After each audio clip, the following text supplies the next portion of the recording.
Hello, ये question है on decreasing the pH from 7 to 2 the solubility of sparingly soluble salt of a weak acid HX increased from 10 to the power minus 4 to 10 to the power minus 3 the pK of HX।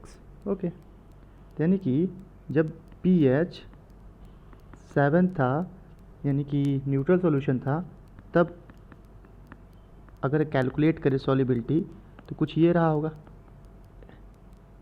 m plus aqueous plus x minus aqueous. तो इसकी भी solubility S, इसकी भी solubility S. यानी यहाँ पे अगर relation हम यूज़ करें तो K S P equal to S square. ठीक है, और उसके बाद जब पी एच 2 हो जा रहा है और उस समय हम देखेंगे M X M plus aqueous plus X minus aqueous. ठीक है, तो और उसके बाद जो x माइनस है वो h प्लस के साथ भी कंबाइन करेगा, कंबाइन करके hx में कन्वर्ट होगा।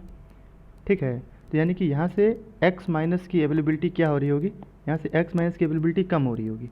तो अगर प्रोडक्ट साइड में कोई भी स्पीसीज कम होगा यानी x माइनस कम होगा तो ली चार्टले प्रिंसिपल के हिसाब से ये रिएक्शन आगे की तरफ जाएगी। तो आगे की तरफ जाएगी तो जो इनकी सॉल्युबिलिटी एस डैश आ रही होगी, मानिए हमने अलग कोई माना, तो वो सॉल्युबिलिटी पिछले वाली सॉल्युबिलिटी से तो ज़्यादा ही आएगी, क्योंकि x माइनस एच प्लस के साथ कंबाइन होकर एच एक्स में कन्वर्ट हो रहा है। ठीक है, और यहाँ जो H प्लस का कंसनट्रेशन है वो 10 टू द पावर माइनस 2 होगा, क्योंकि pH है 10 टू द pH है 2, तो H प्लस का concentration 10 to the power minus 2 होगा। ठीक है, और जो सॉलिबिलिटी दे रहा है वो 10 टू द पावर माइनस 4 और 10 टू द पावर माइनस 3 के ऑर्डर का दे रहा है। तो अगर आप एक क्वेश्चन आप हमसे पूछ सकते हो कि सर आप पहले वाले केस में वो अगर न्यूट्रल है उस केस में भी तो H प्लस का concentration 10 to the power minus 7 है, आपने उसको क्यों नहीं यूज़ किया? तो मैं वहाँ ये रीजनिंग दूंगा कि 10 टू द पावर माइनस 7 बहुत कम है with respect to 10 to the power minus 4। ठीक है, इसलिए उसको हमने इग्नोर करा। लेकिन यहाँ 10 टू द पावर माइनस 2 है, तो अब यहाँ तो हम इग्नोर नहीं कर सकते। क्यों? तो यानी कि ये जो एक्स डैश है इनके साथ कंबाइन करके एच एक्स बना रहा होगा। तो यहाँ पे अगर रिलेशन लिखा जाए तो ये उल्टा रिएक्शन लिखा गया है। तो अगर 1/k must be equal to H X minus and H plus. Okay, तो यानी कि इनका जो इनिशियल कंसंट्रेशन होगा एस डैश, इनका होगा 10 टू द पावर माइनस 2, और ठीक है, और अगर ये कुछ भी बचे हमको मालूम नहीं, बहुत कम बचे होंगे, लेकिन ये जो एच एक्स होगा वो एच डैश के बराबर बना होगा, ये तो हम कह सकते हैं ना। क्यों?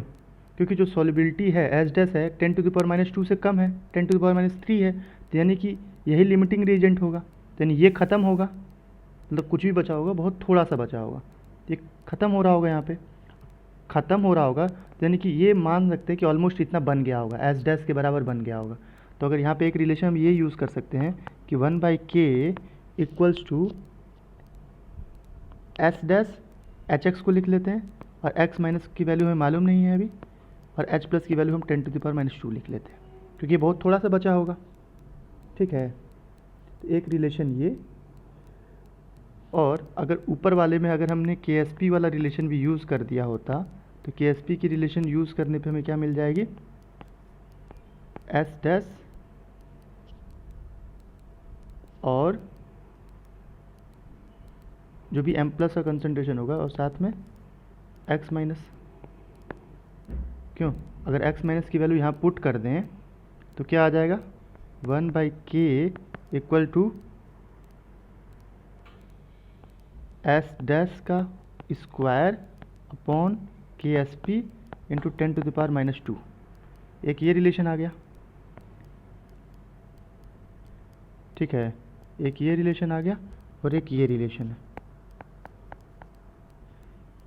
ठीक है, अगर इन दोनों इक्वेशन को हम यूज़ करें एक साथ यानी कि जो ये इक्वेशन है, यानी फर्स्ट को डिवाइड कर दे सेकंड से तो हमें क्या मिलेगा? अगर फर्स्ट को हम डिवाइड कर दें तो हमें क्या मिलेगा? तो यानी 1/k S P equals to S dash का square upon K S P 10⁻², और यहाँ आ जाएगा एस का स्क्वायर। के एस पी कैंसिल आउट हो जाएगा, यानी 1/k equal to S dash कितना है? 10⁻³ है का स्क्वायर, और एस स्क्वायर है 10⁻⁴ इंटू 10⁻²। अगर इसे सॉल्व करा जाए तो जो k की वैल्यू आएगी -8 -10, ऊपर जाएगा तो 10⁻+10, यानी ये वैल्यू आएगी 10⁻, यानी 1/k आएगा 10⁻⁴। तो k की वैल्यू क्या आ जाएगी? 10⁻⁻⁴। pk क्या आ जाएगा? जो pk होगा वो 4 होगा। ओके, तो correct answer will be B. Thank you.